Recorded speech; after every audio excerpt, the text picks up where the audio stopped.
I'm going to give you a great rundown in under 10 minutes of what you need to do the Everest Base Camp trek. We went with Sherpa expedition teams. Their pricing was great. They gave us a big puffy jacket, sleeping bag, poles, and then everything was included. I highly recommend going with them and recommend Kumar as your guide. When you fly into Kathmandu, you should get there 2 days ahead of time just so you can get used to the time change. There are so many great stores where you can get everything you need for hiking. I would recommend getting anything you want there except your hiking boots or your hiking trail runners. Those you definitely need to use for a few weeks before you get to the trail. Getting used to the altitude is huge. We took Diamox, which definitely helped, but we did what was called Oxygen Advantage. You can find a lot of videos on YouTube, which basically has to do with holding your breath and trying to do as much cardio as you can while training, just breathing through your nose.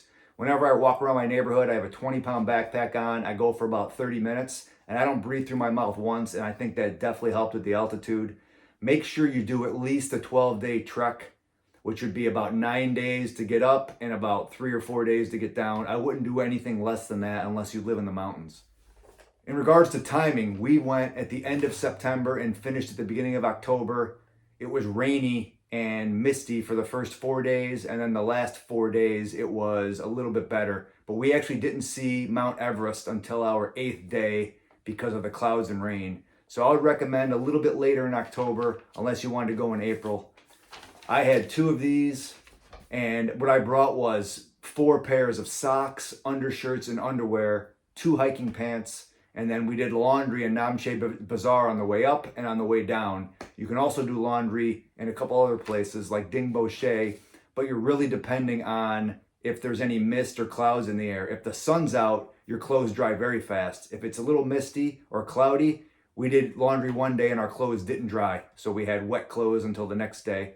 You can put your clothes at the little fireplace they have in the tea house dining room, but if you get there late enough, there will be clothes and shoes everywhere, and a couple times we weren't even able to get close to that. So I don't think you need to wear underwear and undershirts more than once each because it's so cheap. It costs us $5 each time to do laundry, and I highly recommend that.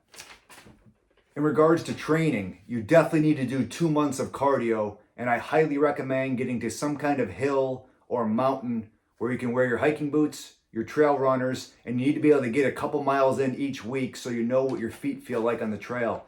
One of the biggest issues we saw on the trail is so many people were in the wrong running sneakers, and you could tell they've never been on any mountain, and they were very slow and very stressed out about every step they took at the beginning and at the end of the hike when you got to worry about roots and rocks and snow. So definitely get out there and do as much of that as you can. In regards to training at home, running is great. Walking around your neighborhood with a 20-pound backpack is great. And reverse elliptical, that helped me a lot. My knees felt great the whole trek. The flights to and from Lukla were some of our most stressful times. We had to get to the airport at 5 in the morning, and they basically open the gates and everybody rushes in, and you go to your own little airline, but you need to have your guide or somebody with you that can speak the language and get you to the front of the line. We had to keep fighting just for them to see our ticket. We had a ticket for a 6 a.m. flight, and they didn't even look at us until about 7 a.m., where they finally realized that we were supposed to be on the first flight. So make sure you have somebody with you going into Lukla and coming back from Lukla, and make sure you get there real early because there were so many people that were stuck there that were just there for a couple days because of the weather or because other people just kept going in front of them and they just couldn't stop it. One of the big things you have to deal with on the trek is there's a lot of downtime. There's no TVs, so you need to bring playing cards. Definitely bring a book if you can have a light book to put in your pack. But sometimes we had 6 to 7 hours of downtime between 1 p.m. and 8 p.m. And Ding Bochet has an awesome cafe where you can get hot chocolate. They actually showed the movie Everest, but there's not much of that. Namche Bazaar, Ding Bochet, but as soon as you go higher than that, it's just you and a few people in the tea house. So you need to keep yourself busy. The food is great in the tea houses. We ate huge meals every day, and all we spent money on was hot drinks. So coffee, hot chocolate, but you will eat fine. It's mostly vegetables. Dal bhat is the best, and pizzas and spaghetti, and there's eggs and potatoes in the morning. So you will definitely have enough food to eat. I think we ate about one protein bar each day, just as taking a break on the hike, but you don't have to bring a lot of food of your own. Namche Bazaar is amazing. I recommend having an acclimation day there so you can make your trip 11, 12, 13 days. There's so much to do. It's like its own small town. There's a great bar. There's a bunch of places you can eat and sit around on a couch and watch movies. And you can get anything you need there for hiking. It's basically a mini Kathmandu. They have food, all the hiking supplies you could possibly need. It's an awesome place. And make sure you bring a charger because you're going to be taking a lot of pictures and you need your camera. Some little things you need to bring. One big thing that I made a mistake on is I bought some big slippers in Kathmandu with soft bottoms and they didn't work in the tea houses. Make sure you bring something, some kind of light slipper or light sneaker that you can wear when you're in the tea houses, getting up to go to the bathroom a lot at night or going to eat, because you don't want to have your hiking boots on a lot. It rained a bunch when we were there, and a couple times we had to wear wet boots up and down the hallways, and it was a big pain in the butt. You can get them in Lukla. When you land in Lukla, there are a ton of different slippers and cheap sneakers you can get, and that's what I would have done, where you could have only spent $10 or $15 and been fine the whole trip. One of the big things that helped me while I was watching all the YouTube videos was seeing everyone else's pictures and videos on what everything looked like. Right now I'm going to show you all the pictures from our hike, including tea houses, the chairs you sit in, the beds you sleep in, the rooms you're in, and I highly recommend requesting a room with a shower. It'll cost you a few extra dollars a night, but it's totally worth it. I think 4 out of our 9 nights we had a shower, and it was awesome just to be able to clean yourself and put clean clothes on. Have an awesome trek.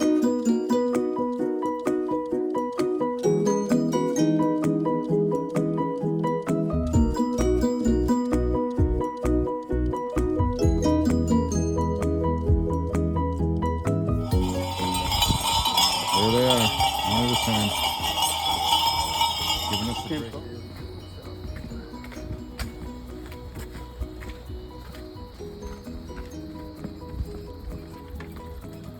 Namche Bazaar, such a cool spot. It's one of the highest towns in the world.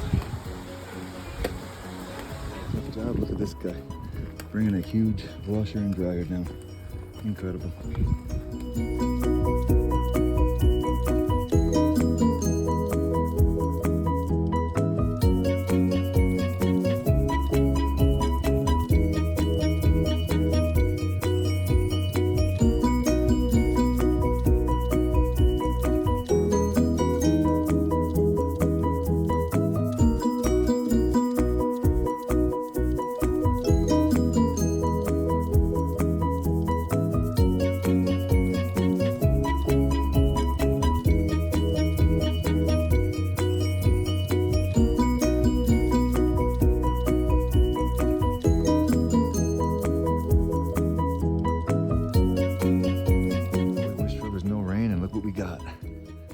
Snowy on the way to Everest Base Camp. You can see everybody starting.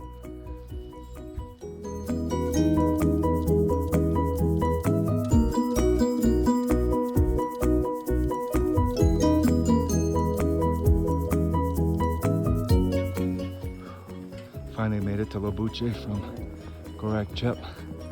They didn't allow one person from here to go up, so they're cheering that we made a trail for them to possibly get to Gorak Chep later.